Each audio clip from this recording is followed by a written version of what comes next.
বিশুদ্ধ পানীয় জলের দাবিতে আন্দোলনে নামলেন কাটিগড়ার চণ্ডীনগরবাসী। গতকাল পানীয় জল প্রকল্পের সামনে বিক্ষোভ প্রদর্শন করেন এলাকার পুরুষ মহিলারা। প্রকল্পের ঠিকাদারের গাফিলতির জন্য এলাকায় পানীয় জলের হাহাকার এমন অভিযোগ তুলে তারা বলেন, এক সপ্তাহের মধ্যে জল না পেলে তারা বৃহত্তর আন্দোলনে নামবেন। আমি ইয়ার সাপ্লাই চালু হয়েছে আজি বহুদিন হয়েছে, কিন্তু আজি 2-3 বছরের পরা মানে এমন একটা অসুবিধা হয়ে আছে, আমি রীতিমতো পানি পাওয়া নাই। পানি নাপার কারণে কন্ট্রাক্টরের আন্ডারে জল মিশনের হেৰি করা হয়েছিল, কিন্তু জল মিশনটো এতিয়ালৈকে মানে পুরা হওয়া নাই। আমার যেটো সার্কিট আছে, সার্কিটের ভিতরে যেটো ফিল্টার আছে, ফিল্টারটো এতিয়ালৈকে ঠিক হওয়া নাই। ফিল্টারটোর কারণে আমি পানি পাওয়া নাই। পানিটো ফিল্টারটো নাপাও, কিন্তু কথাটো হয়েছে এতিয়ালৈকে মানে পানি মানে নদীর পৰা যেটো পানি ওলাই আহে, পানিটো মানে পুরা বেয়া হয়ে আছে। আমি বিরাট অসুবিধা কৰি আছো, এতিয়ালৈকে আমি পানি নাপার কারণে আমার ইয়াত বিরাট অসুবিধা হয়ে আছে। কন্ট্রাক্টর কোনে আছে? বলরাম সিং আছিলে। আমি এক সপ্তাহ টাইম দিলো, এক সপ্তাহের ভিতরে যদি আমার এই কামটো সংকলন নহয় তেনেহলে আমি বৃহত্তর আকারে আন্দোলন করিম। চণ্ডীনগর পার্ট 2, পার্ট 3, পার্ট 4 এই 3টা গ্রামের আমরা এই কানেকশন আছে আমরা এই যে পিএইচির মারফতে। আমরা 4 বছর যাবত আমরা জল পাই না। 2 দিন যদি দেয় তা 1 মাস আবার বন্ধ থাকে। মানে এই রকম ভাবে কন্ট্রাক্টরের গাফিলতিতে আজকে এই পরিস্থিতিতে আমরা জলের হাহাকার। আমরা খাল বিল নালা ইত্যাদি থেকে কাজ অসম্পূর্ণ, এবং যে কাজগুলা করেছে সেটাও নিম্নমানের কাজ।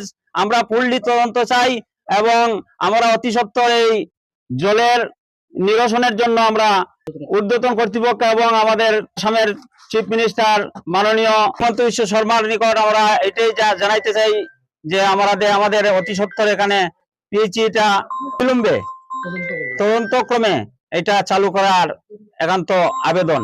আমাদের এখানে অতি পুরাতন একটি জল সরবরাহ কেন্দ্র আছে। সেই কেন্দ্রে বর্তমানে প্রায় 3 বছর যাবত কোনো জল সরবরাহ হচ্ছে না। জীবন মিশনের কাজ আরম্ভ হওয়ার পরবর্তী সময় হইতে কন্ট্রাক্টরের গাফিলতি এবং কন্ট্রাক্টর অসম্পূর্ণ কাজ করে গেছে। আমরা কন্ট্রাক্টরের সাথে অফিসের সাথে যোগাযোগ করলে অফিস বলে এখনো কাজ আমরা হ্যান্ড ওভার করি নাই, কন্ট্রাক্টরের আওতাধীন রয়েছে। কন্ট্রাক্টরের কাছে গেলে বলে সে বিল পাইতেছে না, কাজ এখনো হয় নাই। তো কন্ট্রাক্টর বলরাম সিং, আর কন্ট্রাক্টরকে আমরা একদিনও দেখি নাই। দেখেছি যাকে, সে হলো তার অন্য মানুষ। যা বর্তমান শাকিল আহমেদ আমাদের এখানে ইঞ্জিনিয়ার সদুত্তর আমরা পাই নাই।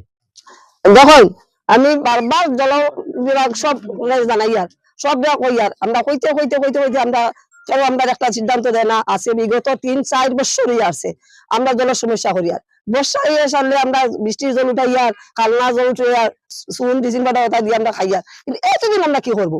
এমন একটা বালা পুষ্করী নাই, কুয়া নাই, এমন একটা ফিশারিও নাই, এমন একটা জল নাই। আমরা জল কিভাবে খাইবো, কিভাবে বাচ্চারা খাবাইবো? এই জলটা কি অসুখ বিসুখ নানান ধরনের সমস্যা দেখা দেয়। সরকারে বারবার খুব বিশুদ্ধ জল খাওয়া লাগে। এই সমস্যার কারণটা কি আমরা ওটা জানতে চাই, ওটা তাড়াতাড়ি আমরা সমাধান করার সিদ্ধান্ত চাই। 3-4 বছর থাকি আমরা জলেই পাই না। আমরা জলের এই কষ্ট করি আর এই কতদিন থাকি জলের অভাবে আমরা খাল বিলের জল খাইতে আছি। অসুখ বিসুখে দেখা দেয়। এই নমুনা পরিস্থিতিতে আমরা পড়িয়া গড়িয়া